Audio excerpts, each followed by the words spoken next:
I'd like to take a moment, as many people have, to just acknowledge the void that is left by the death of our friend Hitch.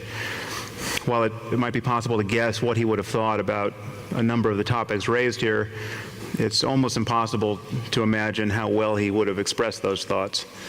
The man had more wit and style and substance than a few civilizations I could name.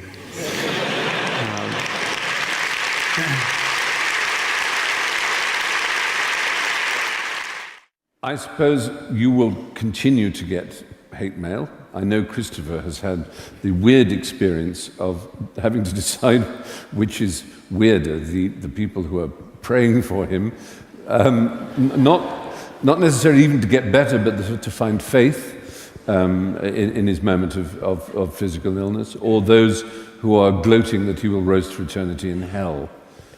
I think they're about equal in numbers, aren't they?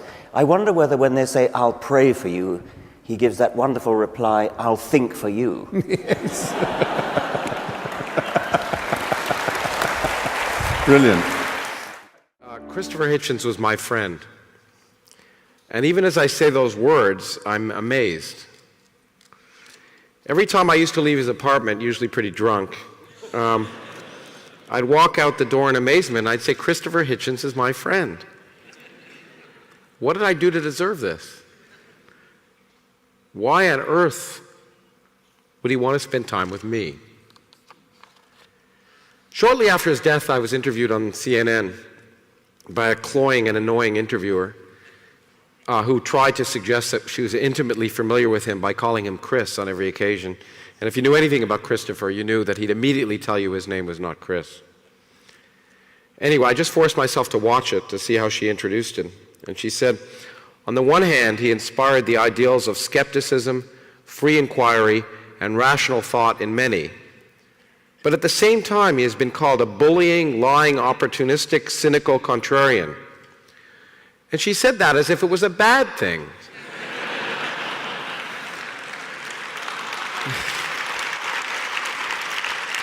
Christopher was a beacon of knowledge and light in a world that constantly threatens to extinguish both. He had the courage to accept the world for just what it is and not what he wanted it to be. That's the highest praise I believe one can give any intellect. Since his death, I've been told by many people that that's the greatest loss to the cause of reason that brings all of us here today. I have to say personally, that's what guides me. I remember on the day he died, I told myself that to whatever small extent I could emulate any of those qualities in my own work, to keep the candle of joy and wonder and irony that he kept burning, I dedicate my life to that task. And many's a day when I think, how would I want to present something? And I'm guided by that simple question that so many religious people ask in their lives, but I change the wording, and I ask, what would Christopher do?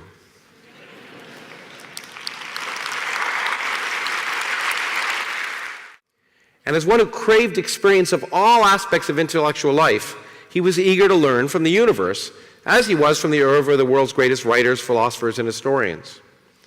On the last day I was with him, someone came to the door and I answered it for Christopher, and the person delivered a manuscript and asked if I was his manager or his agent. I said, no, I'm his personal physicist.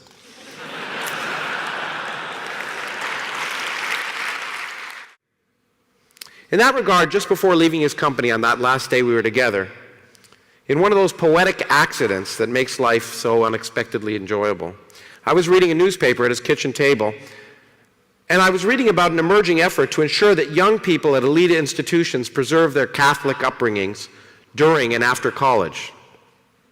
In the last sentence, when describing the temptations to depart from piety, the author wrote, exposed to Nietzsche, Hitchens, co-ed dorms, and beer pong, such students are expected to stray. I reflected on what a remarkable tribute to the man this simple sentence represented.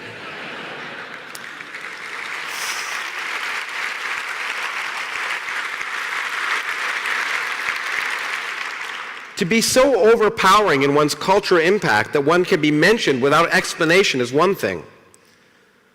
But to be sandwiched between Nietzsche and beer pong, that's an honor that very few of us can hope to achieve. And it's perhaps the greatest way that Christopher would want to be remembered. So I'll leave it at that. Thank you.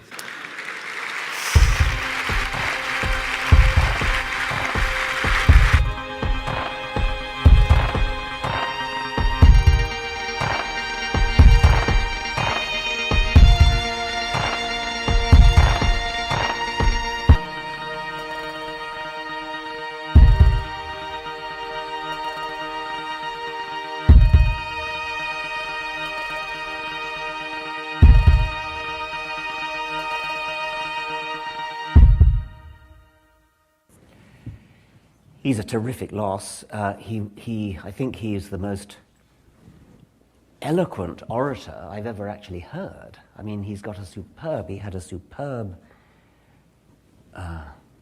voice, this wonderful, deep baritone, rather like Richard Burton, I always thought. And is incredibly quick on his feet, multitudes of facts at his disposal, perfectly delivered sentences, a master of the put-down, the so-called hitch slap.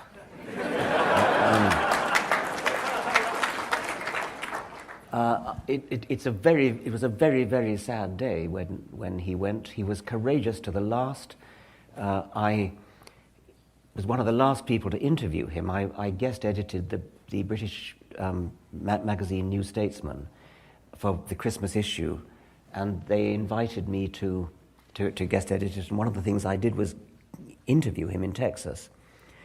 It was the day before I was to present him with the Richard Dawkins Award of the Atheist Alliance. And so we had a long time together talking, and he was somewhat weak, but he was absolutely courageous and straight out and exactly as he always had been, slightly weak in the voice. And then next day at the atheist conference, I had to make a speech in his honor, and then he came up on the stage. May I ask what he said to you? It's all written in the New Statesman. I can't remember. I mean, it was a wide-ranging interview about all sorts of things. And then the next day at the conference, I introduced him. I made a speech in his honor. He came up on the stage. I hugged him. Felt very tearful about it. And then he held forth. He was sitting down. I think he was too weak to stand. And he went on and gave that audience, not their money's worth, because it wasn't. That's not really relevant. But it was a wonderful performance, a kind of swan song.